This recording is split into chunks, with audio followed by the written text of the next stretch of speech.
Soto y Paola Martínez, mis amigas, mis colegas, mis hermanas de batalla. ¿Cómo estás, Paola? ¿Qué tal? ¿Qué tal, Jorge? ¿Qué tal, Isabel? Muy buenas tardes, amigos. Los invitamos desde ya que pasen la voz a sintonizar tu programa no negociable por los 100.1 de la FM, porque Betel te acompaña.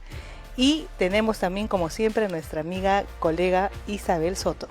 ¿Cómo estás, Paolita, Jorge? Muy buenas tardes. ¿Qué tal a todo el Perú? ¿Desde dónde nos escuchan? ¿Desde el dial del 100.1 FM en Lima, o desde dónde nos escriben en el interior del país? Porque sabemos que Betel llega a todo el Perú, así que nos interesa conocer tus comentarios y opiniones, como siempre en el programa, así que escríbenos al WhatsApp 947-246-545, repetimos, 947-246-545, en donde estaremos leyendo tus comentarios y también transmitiendo tus preguntas. Ahora sí, vamos con el tema de hoy. Sí, el tema está muy bueno hoy día, porque además es bastante actual. Es la transformación digital en el sector público. Y para ello vamos a tener un invitado especial que voy a presentar luego del Byte. Pero la idea, señores y amigos que nos escuchan, es ver cómo esta revolución digital, estas nuevas tecnologías que están apareciendo, pueden ser usadas por el Estado y el gobierno para brindar mejores servicios públicos y para hacerle la vida más fácil a la gente. Porque esa es la idea del servicio público, hacerle la vida más fácil a la gente. Porque la gente para eso paga sus impuestos. Siempre y cuando, señores, paguen sus impuestos. Entonces, luego de esto, pasemos al país de contexto de la producción. Dan Lewis, fundador de Ravello, que es una startup proveedora de inteligencia artificial para facilitar los procesos de investigación y de eficiencia en procesos dentro de despachos, estima que ya es posible automatizar entre un 40 y un 60% de las tareas diarias de un abogado, entre un 40 y un 60%.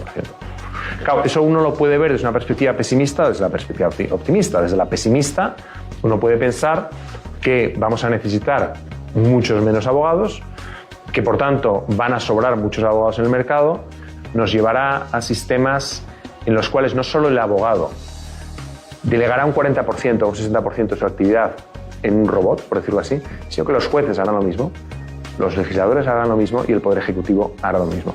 Y yo creo que si esa transición se diseña y se gestiona bien, y no es fácil, los efectos serán muy positivos y nos permitirán conseguir esa visión de lo que tiene que ser un sistema de justicia que sea democrático, que sea transparente, que sea accesible a todos y que promueva la innovación y la creación de valor. A través de la inteligencia artificial y el machine learning se mejora y se acelera el proceso de recabación de información, de análisis de esa información y de toma de decisiones. Es decir, el robot, o la máquina, por decirlo así, facilita inmensamente la tarea de los abogados o de los jueces.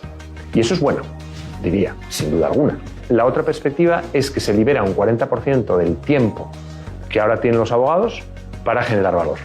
Que se genera un 40% del espacio en un currículum formativo para introducir otras cosas. Los modelos que están ahora disrumpiendo el sector jurídico lo han hecho ya en otros sectores. Son los modelos de innovación abierta, los ecosistemas de innovación abierta, que unen tecnólogos, expertos en inteligencia artificial y en Big Data, con expertos jurídicos, con empresas que proveen el software, con financiadores, con talento académico, etc. Para que de manera conjunta se hagan no solo análisis que sean sistemáticos, sino que se puedan diseñar las soluciones con mucha rapidez y se puedan probar. Por supuesto, si los profesionales de la abogacía, además de dotarse del lenguaje y de los conocimientos tecnológicos suficientes para entablar esa relación, son capaces de conocer cuáles son las herramientas más prometedoras y son capaces de utilizarlas, entonces tendrán la máxima capacidad, estarán en las mejores condiciones para generar muchísimo valor. Bien, amigos, hemos escuchado el audio de contexto donde Javier de Sendra, decano de la IE Law School, reflexiona sobre la agilidad de la inteligencia artificial para colocarla en el proceso del trabajo de los abogados en general. Pero claro, este es un ejemplo de nicho, ¿no? Es decir, que se pueden automatizar las tareas de los abogados con Big Data y con inteligencia artificial. Sin embargo, esto no se queda ahí. Las aplicaciones de la revolución industrial o estas aplicaciones de la revolución digital se aplican a muchísimos campos, y yo creo que el Estado mismo tiene una obligación con el ciudadano de aplicarla para hacerle la vida más fácil. Entonces, para esto hemos invitado al doctor Ernesto Álvarez Escudero. Él es abogado por la Universidad de San Martín de Porres, con especialidad en Derecho de la Competencia y Regulación. Es magíster en Propiedad Intelectual y especialista en Derecho de la Competencia por la Universidad Carlos III de Madrid. Ha laborado en la Secretaría Técnica Regional de Eliminación de Barreras Burocráticas del INDECOPI y hoy es asesor parlamentario. Contamos con él, que es un especialista en el tema, para que nos explique un poco de qué estamos hablando cuando hablamos de revolución digital y también de cómo el Estado podía aprovechar estas tecnologías en beneficio de los ciudadanos. Ernesto, un gusto contar contigo esta tarde. Nada, el gusto es mío. Muy buenas tardes, Jorge, y a su equipo. Muchas gracias por invitarme. Bueno, Ernesto, explícanos, ¿qué es la revolución digital o la revolución industrial 4.0? Perfecto. Me imagino que habrán escuchado desde hace mucho tiempo esto de la revolución digital, ¿no? Estamos en plena revolución, estamos siendo pioneros en nuevos temas digitales. Sin embargo, pasan los años y es como que ya no hay mucha excusa de hablar, oye, pero eso en los 90 se hablaba de la revolución digital. Y ahora seguimos hablando que todavía estamos revolucionando el ámbito digital, la economía digital. Lo que sucede es de que esa revolución digital previa fue la 3.0 justamente, que fue cuando con el internet comenzamos a operativizar acciones que se podían trasladar al plano físico, ¿no?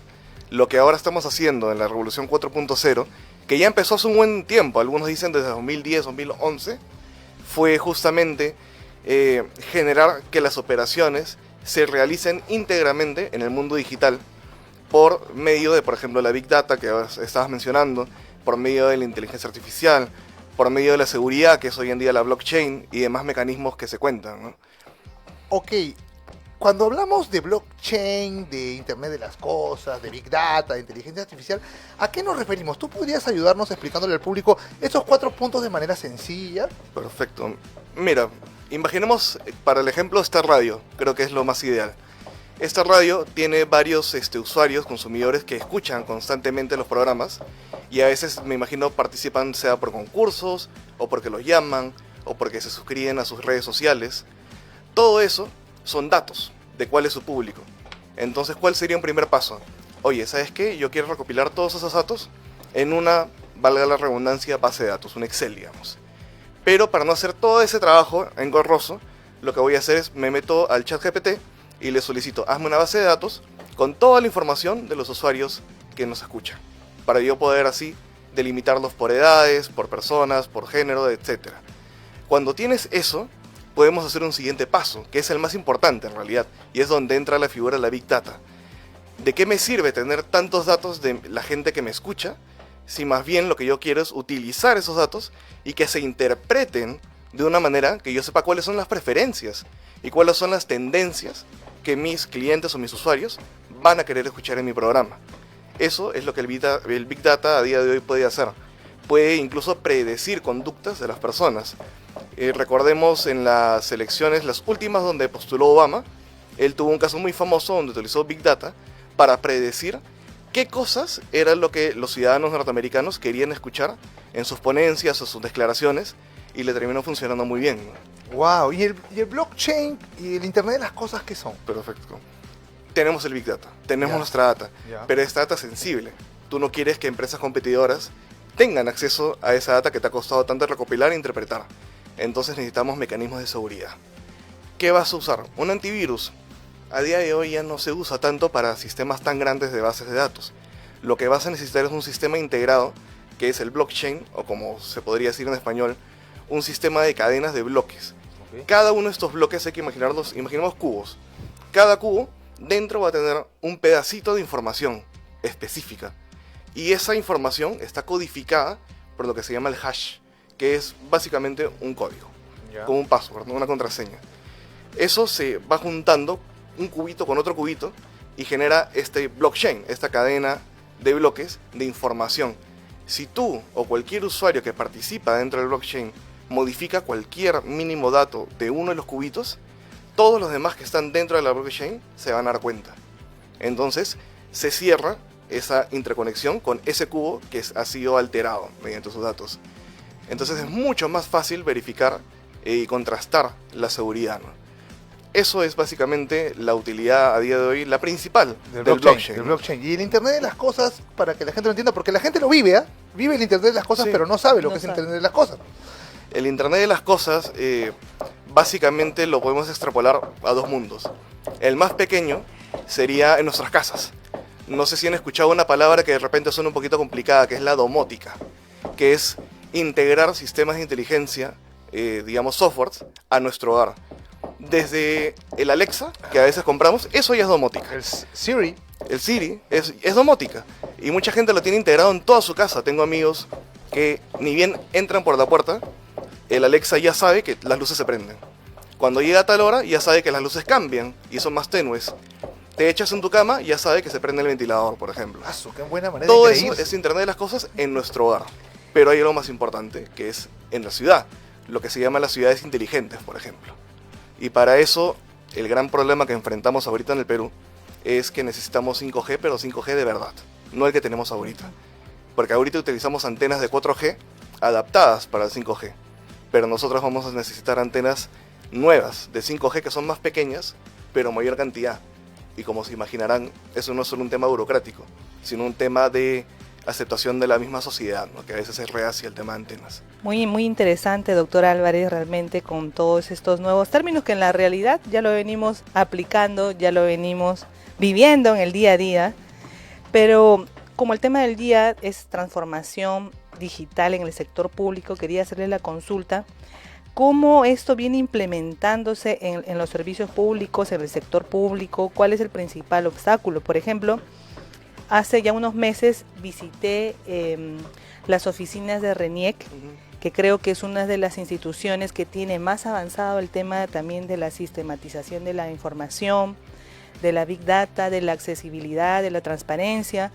Como antes, lamentablemente, los ciudadanos si tenían que tener una partida de defunción o de nacimiento, tenían que viajar no sé hasta dónde, hasta el pueblo de origen, pero ahora qué fácil es tenerlo en estos Macs.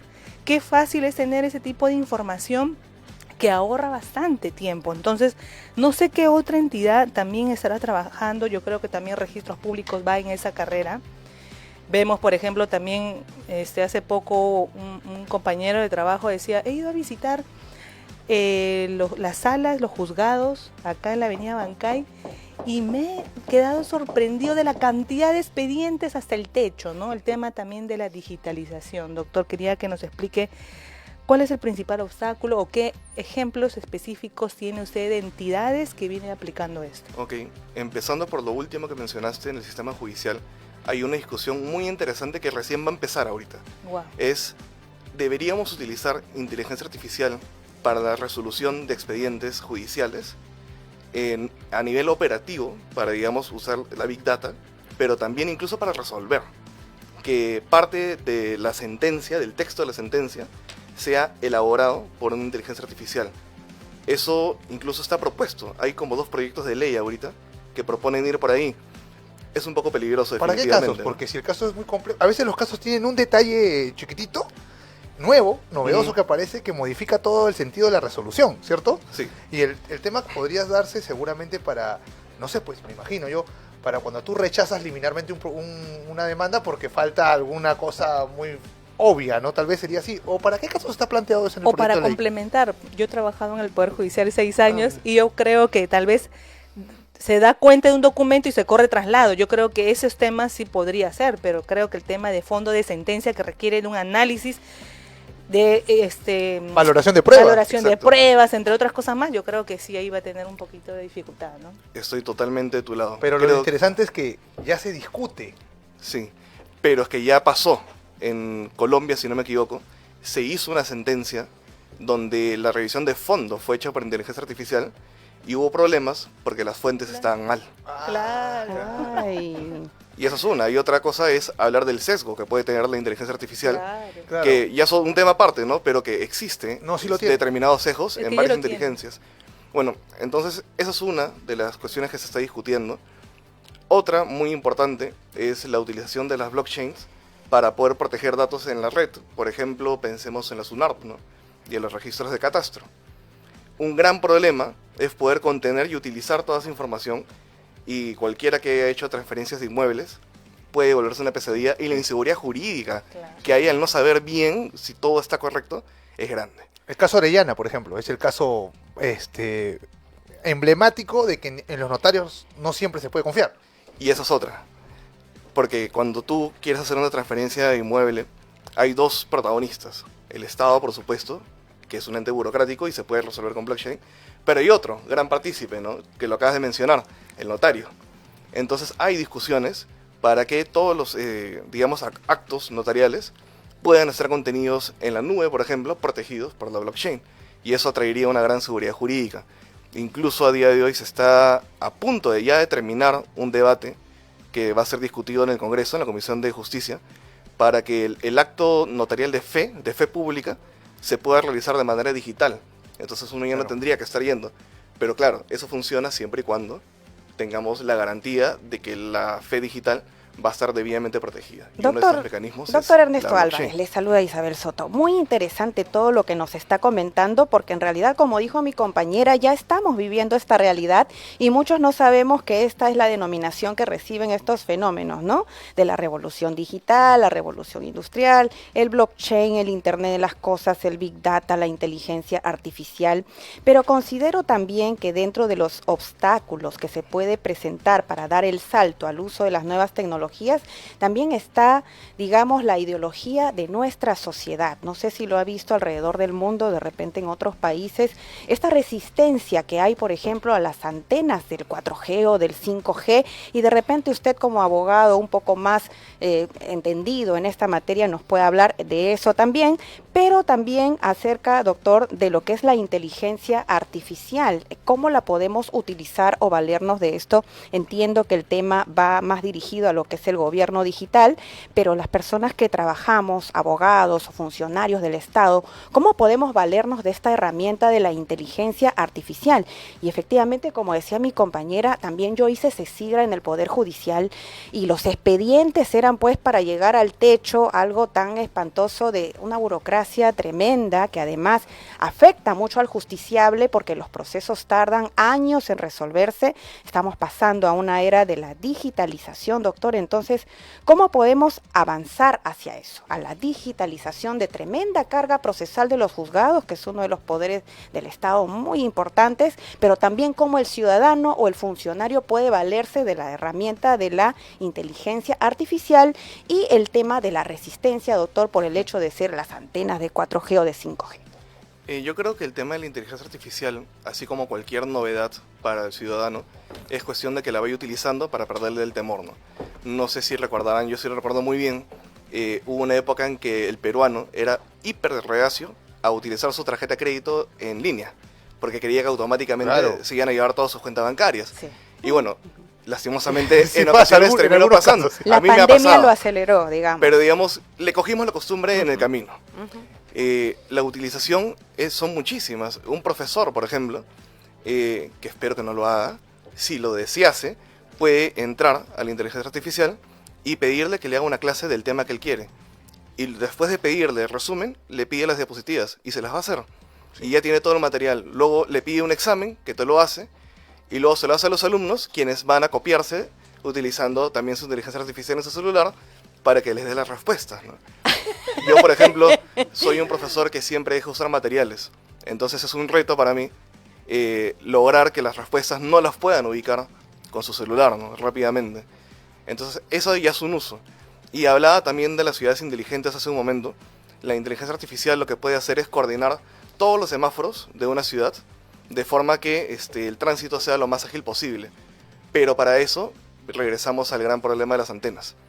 Tú, para una inteligencia artificial tan macro, tan grande, necesitas 5G de verdad, que es el SA, que no lo tenemos a la fecha. Hay muchos problemas, sobre todo a nivel municipal, porque instalar una antena es, entre comillas, sencillo, a nivel burocrático, a nivel jurídico, porque es de producción automática. Tú vas, tienes todo tu papeleo, tu file, y si está correcto te ponen un sello y ya está. Puedes desplegar tu infraestructura. ¿Cuál es el problema? Que las municipalidades no hacen caso a esta normativa de alcance nacional, no necesariamente porque no quieran, sino porque la ciudadanía que los eligió son muy reacios a que se construyan antenas cerca de sus casas. Es una paradoja, ¿no? Queremos los frutos, pero no queremos el árbol. Y nunca mejor dicho, que las antenas Claro, son no árboles queremos gigantes. asumir el costo de lo que Pero realmente implica tener esos beneficios, ¿no? Entonces, Solamente hay una consulta. Yo sé que usted está muy capacitado en estos temas.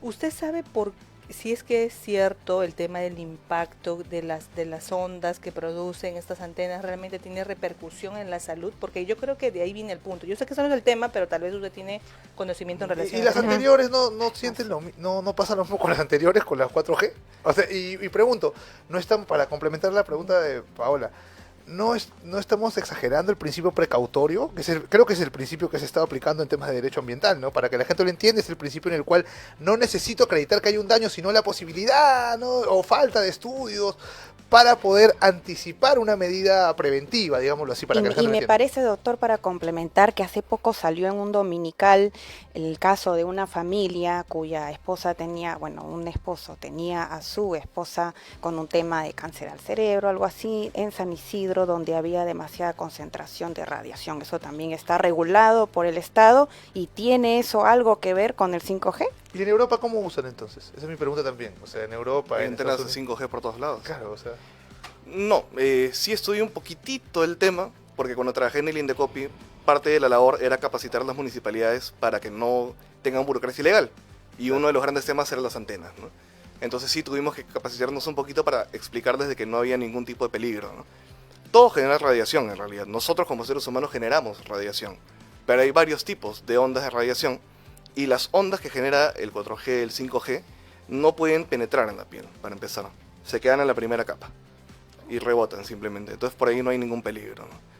Es cuestión, creo, de seguirlo explicando a la gente, pero como tú bien hablabas del principio precautorio, no recuerdo el número de la sentencia, donde la ex magistrada Ledesma tuvo un acercamiento que me pareció muy incorrecto, muy peligroso.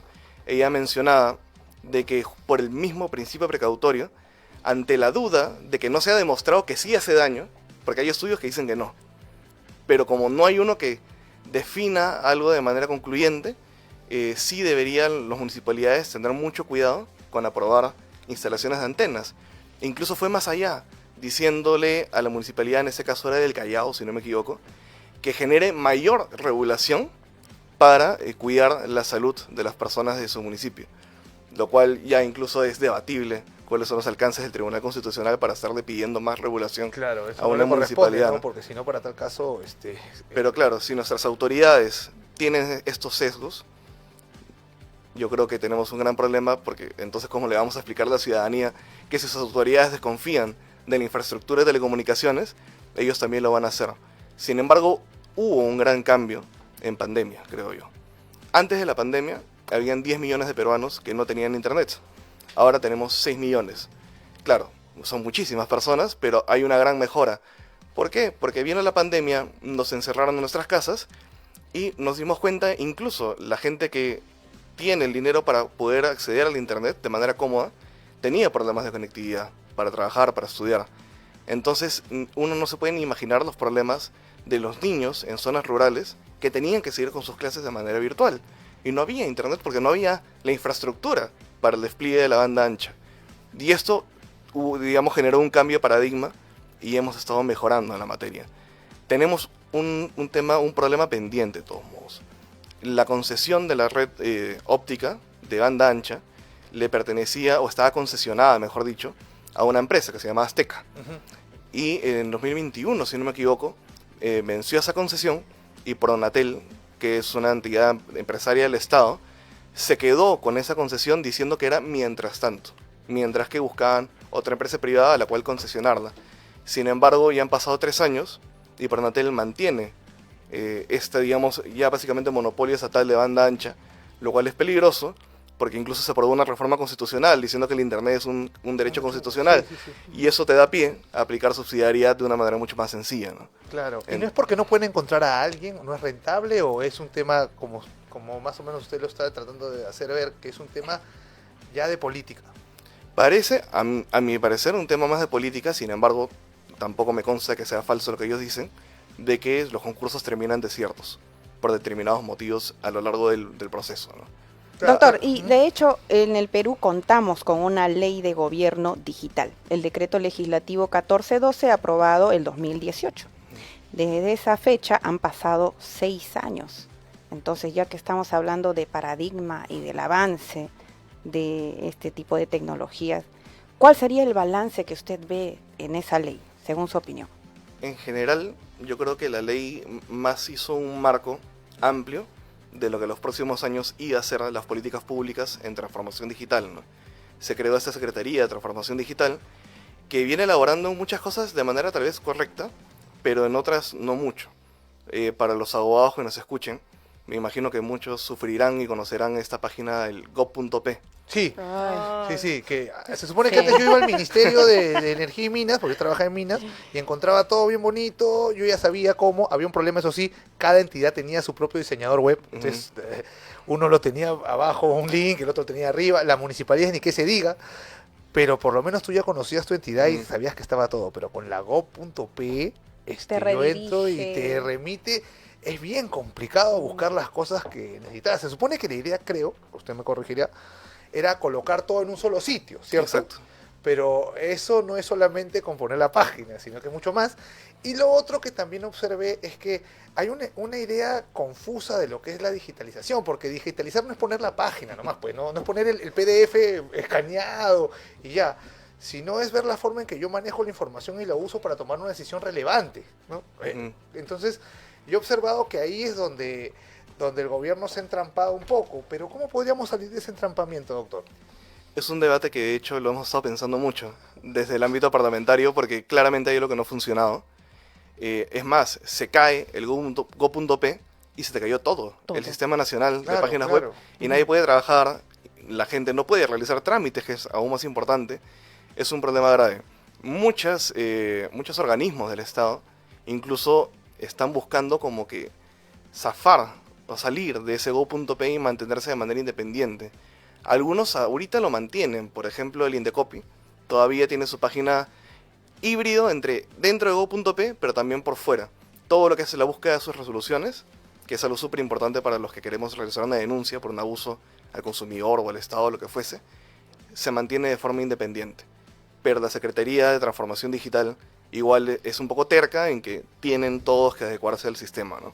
Y otra crítica que le podría hacer a la falta de eficacia de la norma es toda esta intención de operar en conjunto a nivel burocrático en las distintas entidades del Estado. Supuestamente, por ejemplo, hay un decreto legislativo que es el 1246 y te dice, tú no le puedes pedir al ciudadano un documento que por medio de la interoperabilidad tú mismo como entidad puedas conseguir, porque tú tienes más facilidad para conseguir el documento que la persona, que además va a tener que hacer un pago, una tasa administrativa. Eso está en la ley y sin embargo no se ha cumplido. Qué buen tema que ha tocado, porque justamente, cuando hablamos de este tema de la interoperabilidad, o creo que así se llama. Sí, es no demasiado grande. La gente tiene que entender que es cuando dos sistemas de datos, digamos así, se pueden pasar información uno tras otro sin problemas, ¿no? Porque a veces estás escrito en un lenguaje de programación y otro en otro lenguaje de programación y ahí sí la cosa se complica. Entonces, justo en la Comisión de Constitución se revisó la vez pasada el tema de los candidatos al Congreso. Y se decía que los candidatos al Congreso tenían que presentar una declaración al partido y después el Jurado Nacional de Elecciones iba a revisar si esa información era fidedigna. Y yo me hago la pregunta, si la información la tiene todo el Estado, porque lo que te corrige el Jurado Nacional de Elecciones es que no hayas declarado algo que él tiene. ¿No? Exacto. No que hayas ocultado algo, porque si tú lo has declarado es que no lo has ocultado, ¿no? No te está pidiendo una declaración jurada, sino una declaración de memoria. Debemos estar más pensado en eso. ¿Por qué no se planteaba que el candidato pudiera acceder a un portal para candidatos, baje todo y se le presente toda la información que tiene el Estado de él y le pregunten, ¿está de acuerdo con esto o quiere agregar algo más? Si dice que está de acuerdo con eso y al final sale otra cosa más, recién allí podría decirse que hay una sanción, ¿no cree usted? Sí, o sea, yo creo que debemos apuntar hacia un sistema integrado de información del ciudadano, ¿no? Que uno tenga tu información centralizada. No tiene sentido, ¿no? En las elecciones de los magistrados del TC, recuerdo que había gente que quería sacar del partido, por así decir, a candidatos porque no habían presentado antecedentes judiciales. Claro. Pero a fin de cuentas, ¿quiénes son los que tienen los antecedentes judiciales? Es el Estado. El Estado, claro. Entonces, ¿por qué vas a castigarlo? Porque él de repente no lo, digamos, anexó. Que dentro de los 1000 papeles que te anexan, es fácil que se te vaya uno, ¿no? Así es, así es. Es más, vi gente que estaba, por ejemplo, el congresista Muñante lo sacaron por un recibo por honorarios de no me acuerdo cuánto, que era un monto mínimo, pero si está declarado porque por algo la SUNAT tenía la información, ¿por qué voy a cargar al ciudadano con un examen de memoria, ¿no? Inclusive creo que hubo un candidato de Fuerza Popular que lo sacaron por un carro que vendió en el 80, y si el Jurado Nacional de Elecciones, si el Estado tiene esa información, debe ponértela fácil porque tú eres el ciudadano, para eso tú le pagas. Y ahora nos gustaría ir a casos prácticos, doctor, a casos prácticos, pero lo vamos a hacer después de la pausa. Perfecto. Estamos presentando No Negociable. En Betel nos preocupamos por llevarte la mejor información. Actual, veraz y de interés nacional e internacional. Hora Punta. El programa que te mantiene conectado. Sintonízalo de lunes a viernes a las 10 de la mañana. Hora Punta. Con Fabricio Escajadillo en los 100.1 FM. Betel te acompaña. Hola, soy Alejandro Muñante, congresista de la República y conductor del programa Cuestión Previa. Un programa de análisis político sobre la realidad nacional que otros medios no te dicen y un espacio para escuchar la voz de todos nuestros ciudadanos. Envía tus denuncias, preguntas, sugerencias u opiniones al WhatsApp 947-246-545 o llámanos a los números 613-1701 o al 613-1709. Sintonízanos de lunes a viernes a partir de las 8:30 de la mañana. Cuestión Previa por Betel Radio 100.1 FM. Te acompaña. ¿Listo para comenzar tu día con mucha energía? Sintoniza Café y Noticias. Un espacio donde te ofrecemos la combinación perfecta entre información fresca y el aroma de tu café matutino. De lunes a viernes a partir de las 6 de la mañana. No te pierdas ni una sola mañana de tu programa Café y Noticias. Continuamos con No Negociable. Amigos, estamos nuevamente de regreso en tu programa No Negociable el día de hoy. El tema es transformación digital en el sector público. Y estamos recibiendo tus mensajes o consultas al 947-246-545. Queremos saber desde dónde nos estás escribiendo. Estamos ya en el segundo bloque de este tema tan importante y queríamos consultarle al doctor Álvarez Escudero, especialista en el tema. Por ejemplo, en el caso ya aterrizando un poco más casos prácticos, ¿no? Por ejemplo, en el tema de SUNAR, que es registros públicos, amigo, tú que tienes tu casita inscrita, no sé, acá por Lince o por La Molina, acá mis amigos. Que has enfrentado una triplicidad registral, porque eso ocurre. Y que estás seguro porque según tú tienes tu alerta registral y todo bien, pero ¿qué pasa un día si entra, pues digamos, un hacker, así, no sé, el nombre, ¿no? Puede tener diferentes nombres, entra y vulnera el sistema de protección de registros públicos y ya no eres el dueño de tu casa, sino el dueño de tu casa es el doctor justamente Ernesto Álvarez. Que es un experto en el tema, que es un experto en el tema. Por eso, preocúpate. Entonces tú dices, Dios mío, ¿qué pasó? Entonces, y a su vez, el doctor Álvarez lo transfirió a Grecia Oré, nuestra productora. Y ella a su vez al pastor Aguayo. Te va a mandar a pausa, Grecia. Entonces tú dices, es una Dios organización mío, criminal, ya es un tercero de buena fe que lo adquirió y según la ley ya él es propietario. Entonces es un caso hipotético, suena, ¿no? Da risa, pero tal vez puede suceder en alguna ocasión o en el futuro. Ustedes saben que la inteligencia, así como va evolucionando para bien, también obviamente para mal, y los sistemas cada vez más tienen que tener ese control. Doctor, ¿cómo podría a través de ese tema de blockchain que usted explicó en los procesos de SUNAR, cómo se podría mejorar, por favor, de registros públicos? Mira, hace un tiempo, hace aproximadamente un año me mudé y 3 casas que estaban ya listas, que me gustaron, se cayó todo por un tema de problemas registrales, justamente.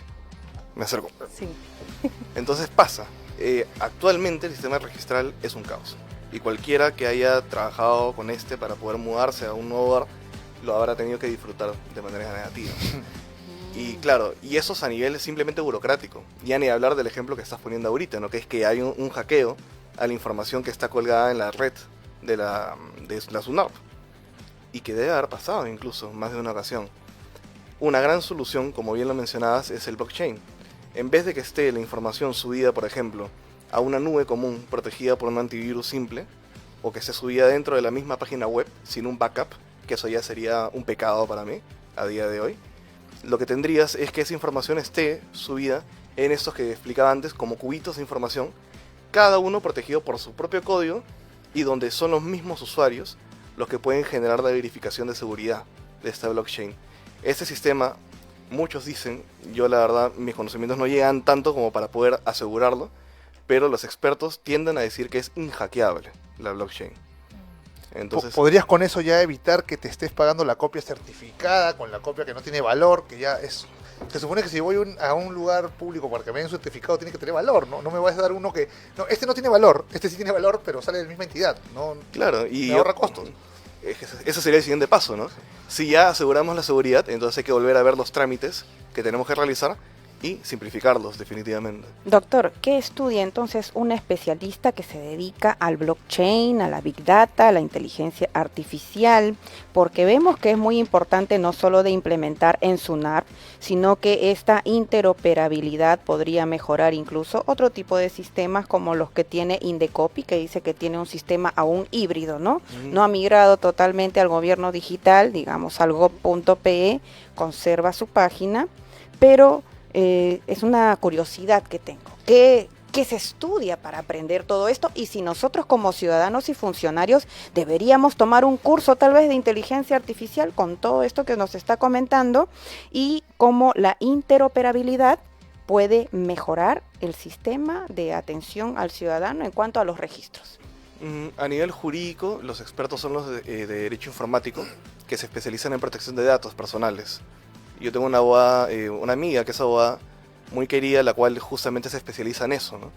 Es experta incluso si alguien te ha difamado en línea, ella sabe cómo hacer para contactar con Google y que se eliminen todas las noticias de tu persona, ¿no? Negativas. Nos va a dejar el número, por favor. Ahí se lo dejo la tarjeta. Y a nivel ya más técnico tienes a los ingenieros informáticos, por supuesto. La inteligencia artificial en sí misma es multidisciplinaria, porque tiene el lado de protección de datos. Una inteligencia artificial mal usada puede robar datos, y ha pasado muchas veces. Puede incluso vulnerar derechos de propiedad intelectual. A veces cuando le preguntas que te arme, por ejemplo, un artículo o un resumen, y lo publicas, tú creyéndote el vivo, no te das cuenta que ella, la inteligencia, ha cogido párrafos no citados de diversos autores, de artículos previos, y ya tú te metiste en no hay un caso donde inventó artículos todavía. También pueden inventar artículos, sí. Inventó fuentes. ¿El Turnitin es parte de eso, doctor? ¿De los que captan lo que ya ha sido registrado en la web? Sí, claro. Puedes usar la herramienta del Turnitin para posteriormente poder contrastar y evitarte meterte en un lío tan grande, ¿no? Porque mucha gente no sabe, pero los derechos de autor no es un tema solo del Indecopi, ¿no? Es un tema tanto civil como incluso penal. Entonces hay que siempre tener mucho cuidado con esas cosas. Por eso, doctor, que yo no publiqué mi tesis. Está bien resguardada. Doctor, yo que estuve en el tema minero, hablando de la interoperabilidad, ahora sí lo hemos pronunciado bien, me enfrenté siempre, no solo con que una entidad me pidiera lo que ella misma me emitió, que ya eso sí se puede solucionar sin tener que hablar de revolución digital, eso ya es criterio, ¿no?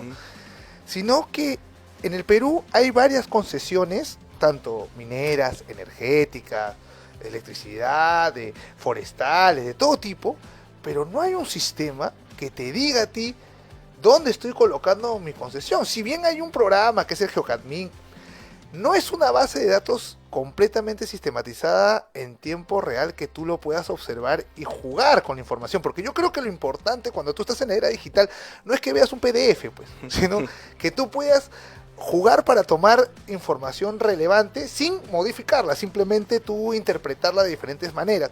Entonces, ¿cree usted que ahí podría haber un avance y podría esto derivar tal vez en la reducción de ciertos conflictos que hay por la titularidad? Bueno, yo creo que definitivamente si lo hiciésemos sería correcto, sí se simplificaría toda esa problemática. Supuestamente la norma del 2018 iba un poco por ese lado, pero como el tema de la interoperatividad no ha funcionado realmente hasta el día de hoy, todavía creo que yo recomendaría más bien empezar por pasos más sencillos de repente, por que los antecedentes judiciales, los antecedentes penales. Hablamos del Indecopi, quieres iniciar un negocio, necesitas licencia de funcionamiento, licencia de edificación, puede ser habilitación urbana, tu certificado de seguridad ITSE, pero a veces necesitas otras cosas. Oye, quiero utilizar la calle para hacer la obra, permiso al MTC. Ahora está este famoso permiso de certificado ambiental también para algunas situaciones. Es una zona culturalmente protegida, tengo que ir al MINCUL para averiguar hasta dónde alcanza todavía. Ni siquiera entonces se arma una odisea de permisos que yo creo que más bien por ahí podríamos empezar a tener un sistema centralizado de autorizaciones. Y es algo que sí está dándose en algunos sectores, por ejemplo, en derecho consumidor y en derechos de autor, que lo está manejando el Indecopi. Y en algunos otros temas posiblemente también sea futuro. En esta discusión del cine también se va a dar, ¿cómo se llama? La ventanilla única. Es una ventanilla única de trámites, de forma de que si yo, para hacer un negocio, necesito 10 trámites municipales y 3 nacionales de ministerios, todos esos trámites los voy a hacer por una mesa de partes única y además virtual. Mejor. Y eso te va a simplificar muchísimo el trámite. Y yo creo que es ahí donde tenemos que apuntar a corto plazo. Ya, claro, está bien, porque al final de cuentas el ciudadano de verdad termina convirtiéndose en un abogado cuando pasa el tema de la municipalidad. Termina teniendo clases bien angustiantes, más angustiantes que la universidad, porque se le puede malograr un negocio. Y yo he visto en varios casos donde, por ejemplo, no, necesito la opinión de Lana. Y ahora conocer el Lana. No, necesito la opinión de tal ministerio. Y el problema que se hace es que se desincentiva las ganas de invertir. Porque no estamos hablando solamente de los grandes inversionistas que pueden contratar estudios de abogados y todo muy bien, sino hablamos de gente que en realidad tiene una pasión y termina diciéndonos, bueno, ahora gano plata después de haber perdido un montón de plata haciendo el trámite, ¿no? Ahora ya soy experto porque antes no sabía cómo manejar el trámite y ahora recién lo sé hacer. Entonces, creo que ahí encontramos no solamente un beneficio en la simplificación, sino beneficios posteriores, o mejor dicho, ulteriores, como mayor incentivo para invertir, menos estrés también de la gente, porque la gente también sufre esto en tema de salud, no hay solamente que verlo desde el punto de vista económico. Y para formalizarse además.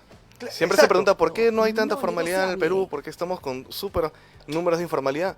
Claro, porque tú, Estado, no me dejas. Exacto, no me dejas, claro, exactamente. Doctor, hace poco salió una denuncia, no recuerdo el canal, en relación al mal uso que le estaban dando con el tema de consultas de RENIEC, pero obviamente salió identificado quiénes eran esas personas en el despacho del congresista Darwin Espinosa, quiénes eran esos colaboradores, trabajadores del despacho que estaban haciendo esta revisión de RENIEC, porque sabemos que el Congreso de la República y otras entidades tienen esta plataforma de acceso y de consulta.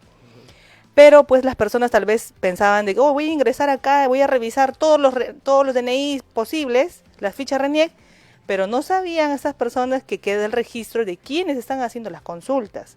Entonces, de allí puede venir el tema tal vez un poco digamos, de la duda o del temor en que la interoperabilidad pueda funcionar. Creo que hay información sensible, ¿no? Pero también nosotros conversábamos con Jorge, se solicita una entidad de información y la entidad te remiten unos paquetones de unos files, y esa información fácilmente puede ser remitida vía la carpeta mesa de partes virtual y evitarnos todo ese tema de los papeles. Es igual como el MEF con la Contraloría o la Junta Nacional de Justicia, o qué sé yo, entre ellas, cuando hay información que se requieren entre entidades. Por ejemplo, yo recibía literal bodoques y bodoques de expedientes y uno dice, ¿cómo va a revisar esto? ¿No? Entonces, inclusive con otro tipo de especialidad, porque eran expedientes, por ejemplo, de ingenieros civiles y qué sé yo, yo soy abogada.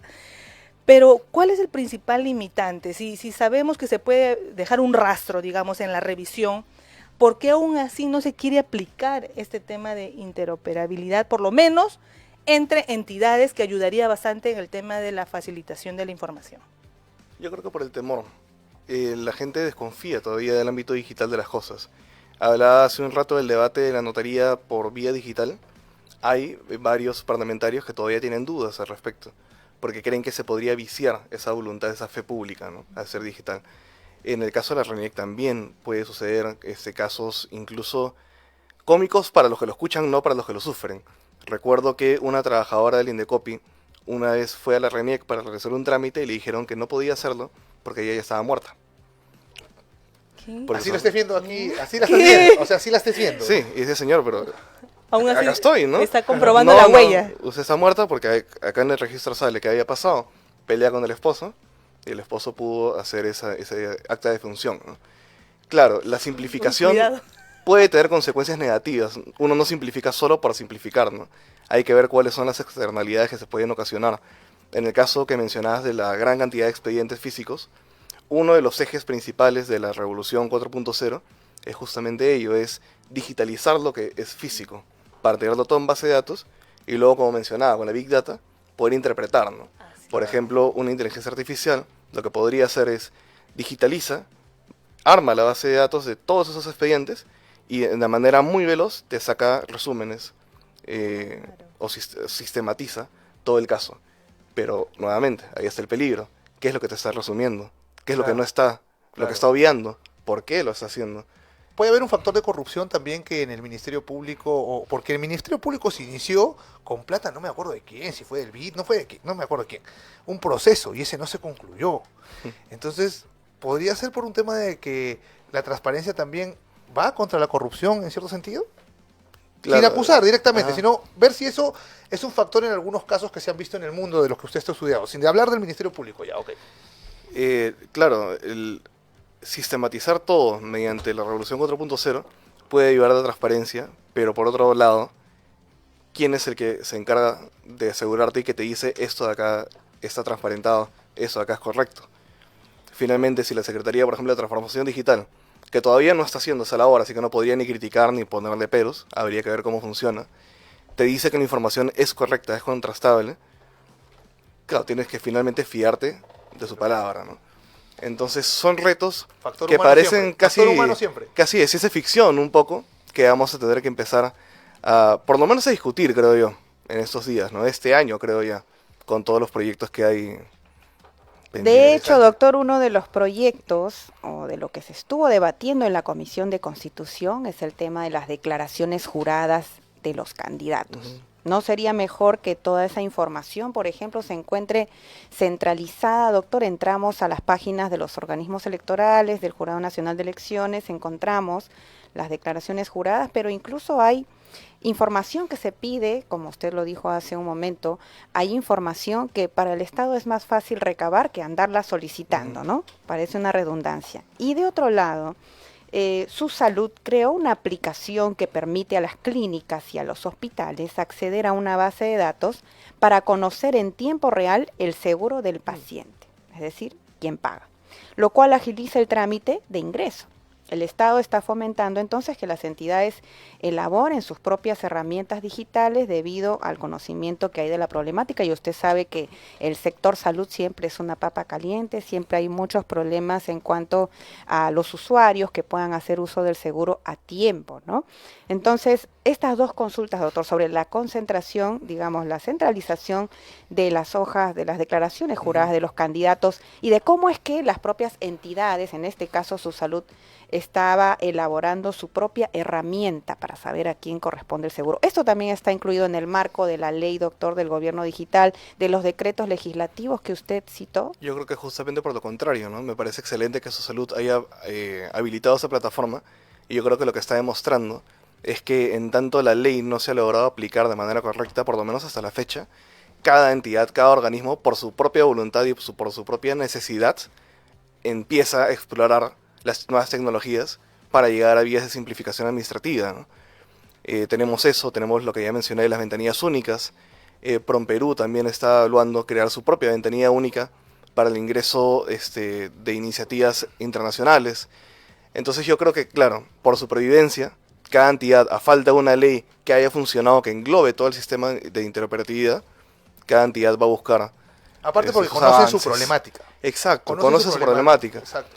Doctor, y ya para ir cerrando, la pregunta, ¿usted ve un futuro auspicioso en el Perú? No, tampoco no quiere, ya vimos los obstáculos, pero ¿usted cree que vamos a poder seguir avanzando en este proceso de adaptar no digo que mañana vayamos a hacer Madrid en Ciudad Inteligente, pero a lo que voy es, ¿usted ve auspicioso, ve pesimista? ¿Cómo vamos a ir hacia el futuro, hacia esa digitalización? Yo creo que vamos muy bien, de hecho. Qué bueno. Hace 2 años te hubiera dicho lo contrario de repente, pero sé que, por ejemplo, Fundación Telefónica trabaja de la mano con el MTC, están desplegando mucha infraestructura en lugares donde antes se hubieran tomado como inalcanzables, y ya los que son muy, muy, muy alejados, que hubiéramos dicho, ellos nunca van a poder tener internet. Bueno, llegó Elon Musk con esta iniciativa, no sé si han escuchado, de Starlink, que es internet por satélite. Entonces ya no necesitas antenas instaladas. Y con eso el internet se está desplegando por todo el Perú a una manera mucho más veloz. Y como en algún momento mencioné, que estemos todos conectados al internet, es la base para poder desarrollar todo lo que vamos a necesitar en esos años, ¿no? Sin internet no hay Big Data, no hay inteligencia artificial. Doctor, y no de hay otra blockchain. forma la pregunta, ¿cuáles son los principales desafíos para la implementación de estas tecnologías en general en la administración pública? Lo primero, creo que la red de fibra óptica tiene que ser concesionada, ya. Yo soy un fiel creyente de que el Estado puede hacer bien muchas cosas, pero en lo que no es muy bueno es como gestor, como empresario. Y eso creo que está más que demostrado a lo largo del tiempo, y no es saludable que mantenga durante tantos años algo tan importante como es el cierre de brechas de infraestructura en telecomunicaciones, ¿no? Creo que un privado tiene que encargarse de eso, más bien siendo supervisado por el Estado. Creo que una vez tengamos eso, le sumamos el Starlink que llega a otras zonas y le sumamos las alianzas Estado-privado para instalar infraestructura en zonas donde la gente no tiene los recursos para tener un internet, digamos, pagado, creo que con eso vamos a avanzar muchísimo. Y ya vamos a empezar justamente ahí sí de hablar de una correcta interoperatividad y de personas, ciudadanos a la vez, que van a estar más capacitados y van a conocer cómo funcionan esos sistemas y se van a animar a utilizarlos también. Que es algo Excelente, doctor Ernesto Álvarez Escudero, ha sido un gusto tenerlo con nosotros, de verdad, ha sido prácticamente una clase para nosotros el tema y espero que todos nuestros ciudadanos que nos escuchan la hayan disfrutado también, señores. Este ha sido No Negociable, le damos las gracias y esperamos tener en otra oportunidad. Muchas gracias, muy buenas tardes.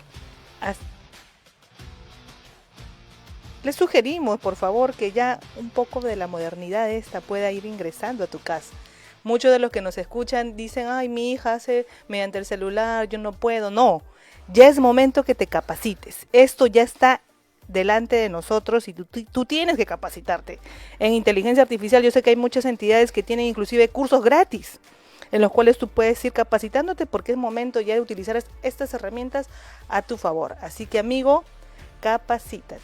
Así es, muy importante todo lo que se ha tratado el día de hoy, un nuevo lenguaje que ya estamos viviendo y que es necesario actualizarse, por favor, no solamente por un tema de moda, sino sobre todo de productividad, nos hace la vida un poco más fácil, la interoperabilidad, el tema del internet. Bueno, amigos, esto ha sido todo por hoy y esperamos verlos en una próxima edición de su programa No Negociable, porque Betel te acompaña. Hasta luego. Hemos presentado No Negociable. Sintonízanos los lunes y viernes a las 5:30 de la tarde. Solo por Betel te acompaña. 100.1 FM. El CIS te recuerda.